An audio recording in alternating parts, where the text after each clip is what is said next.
Assalamualaikum warahmatullahi wabarakatuh. Perkenalkan, nama saya Isdihar Hairunisa dari Prodi Administrasi Publik, Fakultas Ilmu Sosial dan Ilmu Politik. Di sini saya akan menjelaskan tentang Pancasila dan agama. Pancasila dan agama bagai dua sisi keping mata uang, tak bisa dipisahkan, saling mengisi dan menjadi satu kesatuan. Jika ada yang mempertentangkan antara agama dengan Pancasila, itu namanya kelewatan jahat dan kejam. Yang merumuskan Pancasila adalah Soekarno dan founding fathers lain beragama Islam. Sila pertama juga sangat jelas, ketuhanan yang Maha Esa, dijiwai oleh nilai-nilai agama. Pancasila lahir atas perenungan yang mendalam dari tokoh-tokoh yang memiliki keyakinan tinggi atas agamanya. Islam menjadi agama yang menginspirasi atas dirumuskannya pasal-pasal dalam Pancasila. Agama mengilhami lahirnya Pancasila. 5 pasal Pancasila semuanya ada dan tersurat dalam Al-Quran, kitab suci agama Islam. Sila pertama adalah ketuhanan yang Maha Esa, terinspirasi dari surat Al-Ikhlas ayat pertama. Sila kedua, kemanusiaan yang adil dan beradab, tercantum dalam kitab suci Al-Quran surat An-Nisa ayat 135. Sila ketiga, persatuan Indonesia, terangkum dalam Al-Quran surat Al-Hujurat ayat 13. Sila keempat, kerakyatan yang dipimpin oleh hikmat kebijaksanaan dalam permusyawaratan perwakilan, yang tersantum dalam Al-Quran surat Asy-Syura ayat 38. Dan sila kelima, keadilan sosial bagi seluruh rakyat Indonesia. Sila kelima ini juga terilhami dan ada dalam Al-Quran surat An-Nahl ayat 90. Jadi, agama khususnya agama Islam yang berbenturan dengan Pancasila. Bahkan dari ayat-ayat suci Al-Quran di atas, agama Islam sangat menjiwai dan melekat dalam sila-sila Pancasila. Bangsa kita ini bangsa yang religius, sekaligus juga Pancasilais. Jadi Pancasila itu hidup karena diwarnai dan diisi oleh nilai-nilai agama. Mempertentangkan agama dengan Pancasila adalah sebuah kesalahan, apalagi itu dilakukan oleh seorang ketua Badan Pembinaan Ideologi Pancasila atau BPIP, Yudian Wahyudi, yang harusnya menjaga marwah satu-satunya lembaga pengawal dan pengamal Pancasila tersebut. Agama itu mempersatukan, Pancasila juga. Agama butuh keyakinan, Pancasila juga sama. Agama butuh pengamalan, begitu juga Pancasila butuh diaktualisasikan dan diimplementasikan. Membenturkan agama dengan Pancasila adalah merupakan sebuah kekeliruan yang tak bisa dimaafkan. Apalagi itu dilakukan oleh orang yang mengaku ilmuwan. Seorang intelektual tak akan berkata sembarangan dan serampangan. Apa yang dikatakannya akan terlebih dulu dipikir dan dipertimbangkan matang-matang. Karena jika salah ucap dampaknya akan besar. Tak usah membenturkan agama dengan Pancasila. Tak usah merusak hubungan Pancasila dengan agama. Selama ini tak ada masalah antara agama dengan Pancasila. Yang salah adalah cara pandang seseorang terhadap agama dan Pancasila.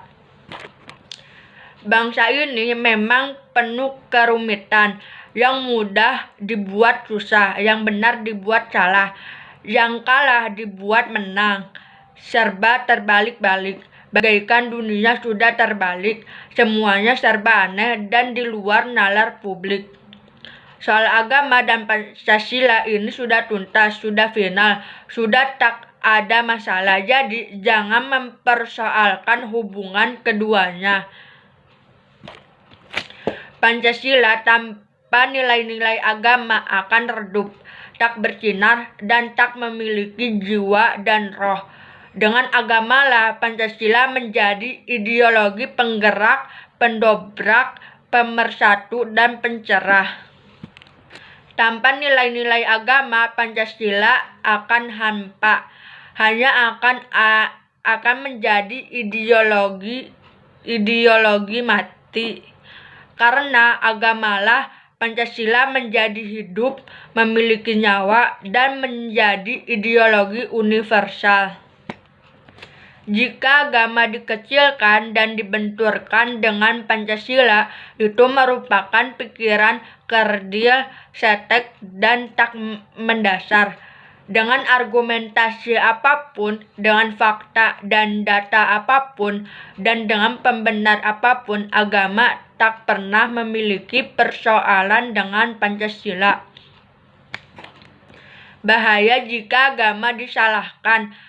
Tak berdasar jika agama dijadikan kambing hitam dan sumber kesalahan. Justru agamalah yang menjadi benteng keyakinan pada Allah Subhanahu wa Ta'ala dan pembangun silaturahmi dengan sesama manusia. Agama menjadi alat kontrol agar kita tak berbuat seenaknya, karena agama melarang kita melakukan yang haram.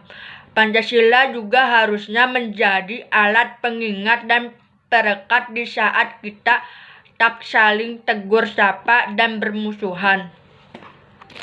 Pancasila itu lahir atas dasar agama. Oleh karena itu, di Republik ini hanya warga negara yang percaya pada Tuhan, yang dijamin oleh negara untuk bisa hidup secara berdampingan.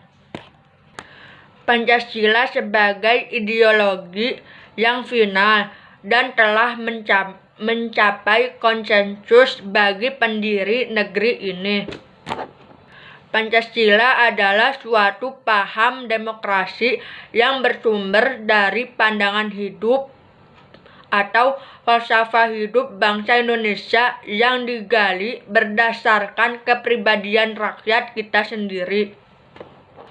Pancasila merupakan dasar falsafah dan ideologi negara yang diharapkan menjadi pandangan hidup bangsa Indonesia, di mana falsafah negara Pancasila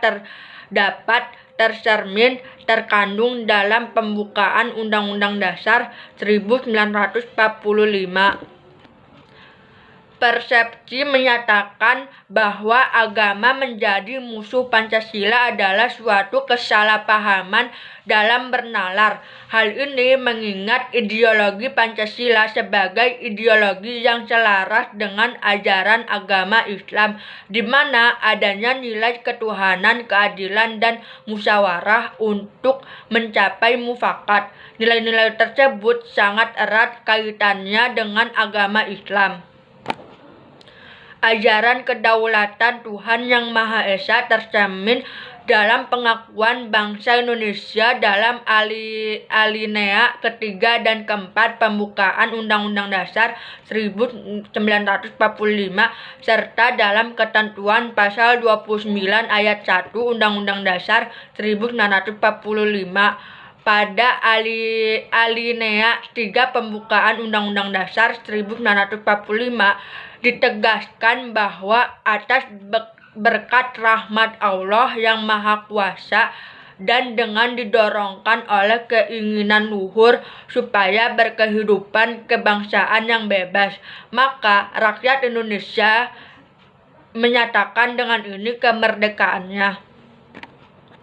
Nah, sementara itu, pada alinea keempat pembukaan Undang-Undang Dasar 1945 ditegaskan pula bahwa maka disusunlah kemerdekaan kebangsaan Indonesia itu dalam suatu Undang-Undang Dasar Negara Indonesia yang terbentuk dalam suatu susunan negara Republik Indonesia yang berkedaulatan rakyat dengan berdasar kepada Tuhan Yang Maha Esa, kemanusiaan yang adil dan beradab, persatuan Indonesia, dan kerakyatan yang dipimpin oleh hikmat kebijaksanaan dalam permusyawaratan perwakilan, serta dengan mewujudkan suatu keadilan sosial bagi seluruh rakyat Indonesia. Nah, dari kedua alinea itu kita dapat mengetahui bahwa bangsa Indonesia mengakui adanya kekuasaan yang maha kuasa di atas manusia, yang atas berkat rahmatnya bangsa Indonesia menyatakan kemerdekaannya. Bersamaan dengan itu, pada alinea keempat ditegaskan pula bahwa bangsa Indonesia menganut ajaran kedaulatan rakyat, yaitu bahwa susunan negara Republik Indonesia yang dibentuk adalah susunan negara yang berkedaulatan rakyat dengan berdasar kepada Tuhan Yang Maha Esa, beserta prinsip-prinsip atau keempat sila lainnya dari Pancasila. Paham kedaulatan Tuhan itu ditegaskan lagi dalam rumusan ketentuan pasal 29 ayat 1 Undang-Undang Dasar 1945 yang menyatakan negara berdasar atas ketuhanan Yang Maha Esa. Ketentuan pasal 29 ayat 1 ini dapat dikatakan merupakan penegasan saja dari rumusan sila pertama Pancasila sebagaimana tertulis dalam alinea keempat pembukaan Undang-Undang Dasar 1945 tersebut di atas. Adanya prinsip ajaran kedaulatan dalam negara Republik Indonesia pertama-tama harus dipahami berasal dari Tuhan Yang Maha Kuasa.